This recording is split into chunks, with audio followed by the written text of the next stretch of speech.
Hi everyone, this is Suzanne Wagner, and we're talking about year numbers and how you discover or uncover what year number you are currently in.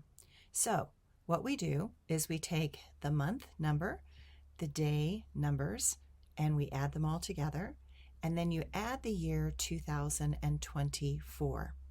So, I'm doing this video in 2024. So let's start with 2024. If you add the 2 plus the 2 plus the 4, you end up with an 8, or the 2 plus the 0 plus the 2 plus the 4.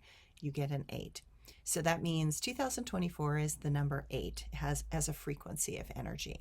But if we add your month and your day together, you're going to get a different number. Now in yogic numerology, we go from 1 to 11, and so that you're going to, anything above an 11, you're going to add together again. So if you end up with a number that's a 24, you add the 2 and the 4 together, you get a number 6, and that becomes your year number at the end of it all.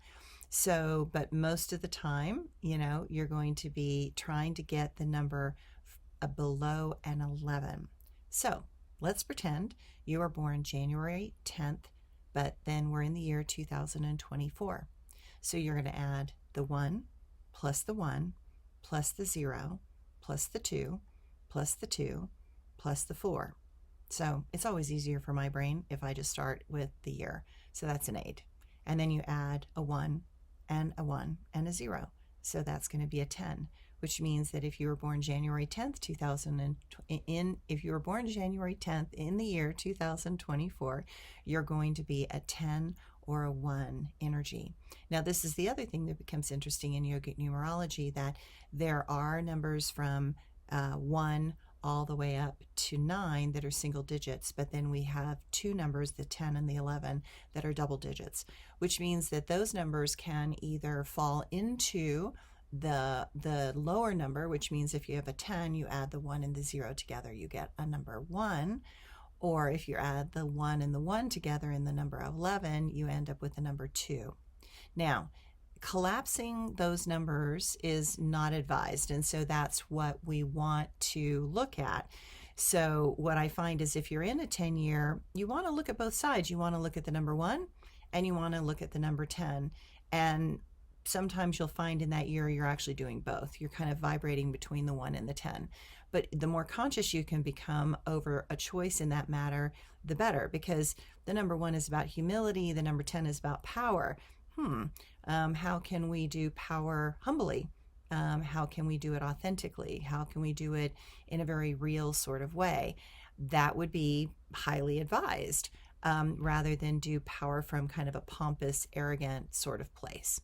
So you can also add the 1 and the 1 together in the number 11 and get the number 2. Well, the number 2 is the number of negative mind or critical mind. Well, that doesn't sound very good, does it?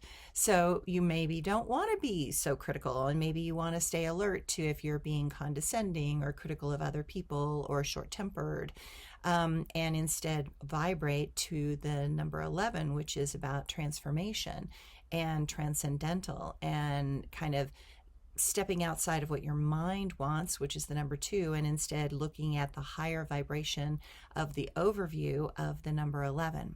So like I said, when you're in a 10-year or an 11-year, oftentimes you kind of bounce between each of those two numbers.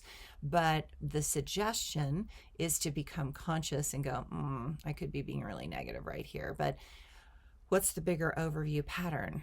Maybe I should be looking at that bigger overview pattern for a second. So I hope that helps. I hope you have fun playing with this. Enjoy the dance of the numbers. It's one of my very favorite things. Have a great year. Bye.